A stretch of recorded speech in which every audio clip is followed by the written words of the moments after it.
Welcome to village பசங்க life channel. இன்றைக்கி நம்ம பார்க்க போகிற டாபிக் என்னென்னு பார்த்தீங்கன்னா, டிராக்டரை பராமரிக்க வேண்டிய முக்கியமான ஒன்று பார்த்தீங்கன்னா, இன்ஜினில் இருக்க ஆயில் சரியான அளவில் இருக்கான்னு பார்க்கணும். ஆயிலோட அளவை சரி பார்க்குறது எப்படின்னு கேட்டிங்கன்னா, ரைட் சைடில் பார்த்தீங்கன்னா ஆயில் செக் பண்ணுற கேஜ் இருக்குது. அதை எடுத்து வேஸ்ட் துணியை வச்சு நல்லா தொடச்சிடணும்.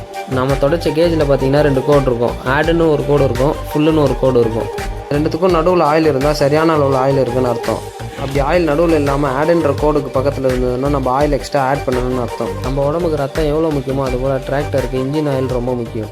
இந்த வீடியோ உங்களுக்கு யூஸ்ஃபுல்லாக இருந்துச்சுன்னா லைக் பண்ணுங்கள், ஷேர் பண்ணுங்கள். மறக்காமல் வில்லேஜ் பசங்க லைஃப் சேனலை சப்ஸ்கிரைப் பண்ணாதுங்க, சப்ஸ்கிரைப் பண்ணுறேங்க.